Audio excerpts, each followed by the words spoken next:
Questions? You can ask me anything you want. I don't have any questions, but I just want to just say, Soribel, who you're seeing is definitely, I have been around you, you know I love you, sister girl, and she walks the talk, and it's about your mindset, and we're in Dallas, and you were just sprinkling your knowledge all over the place to people, and it's real, so I just appreciate you for being who you are all the time, demonstrating it to women and leaders, and just showing up. So. Showing up. Yes.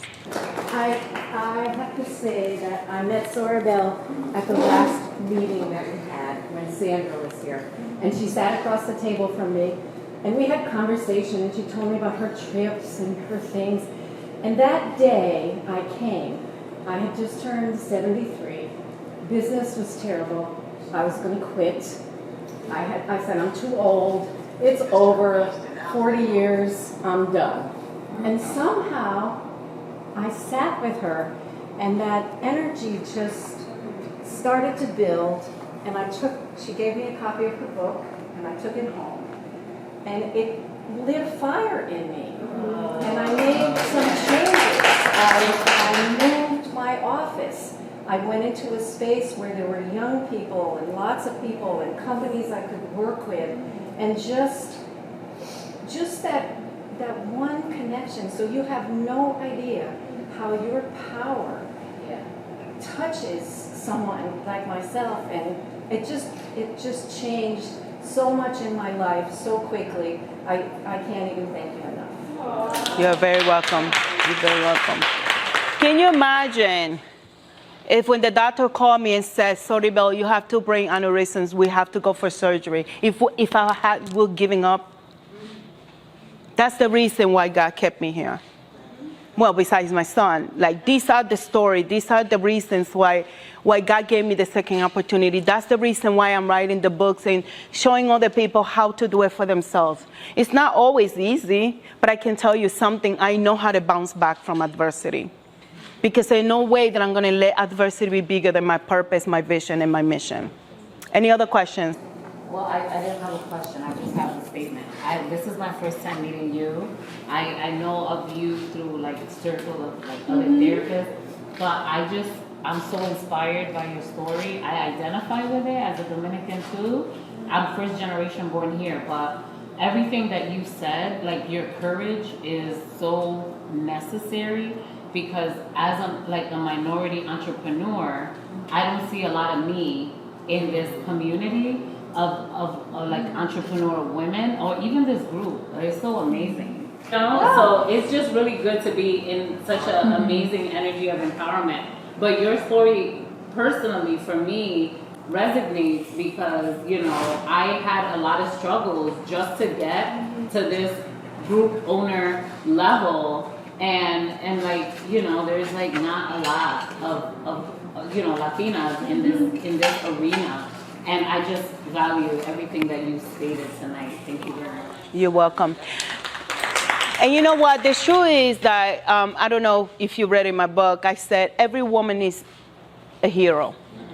Every woman deserves a hero.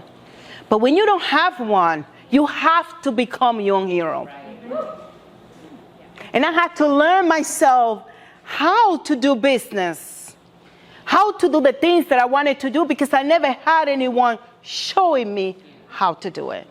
So everything is possible if you are willing to do your part. Soribel, we all feel your passion and purpose. I want to know what and maybe it's in your book, and if it's in your book, then you don't have to say, but what was the pivotal point that made you go from whatever you were feeling where you weren't empowered to actually saying, okay, no more. I made the decision. Right now, I make the decision to change my life. There hasn't been a time in my life where I've never been empowered. It's less empowerment. Does that make sense? Like, I have felt less, but never no empowerment. Yeah. Right? So I remember in the summer, what summer was? The 2018. I had made a decision that my kids whatever, how many kids I had, I didn't care how many, I was going to send them all to private school. I value private education. I can provide private education in the Dominican Republic, and I had made that decision. But that summer, I was struggling financially. I was making $100,000 as a school social worker, the highest paying social worker in the city of Waterbury, but was still not enough because my dreams were too big. My son's school was costing me $30,000 every single year, so you can already do the math. So when I saw him playing, and I have all these bills, and I'm thinking, what am I going to do?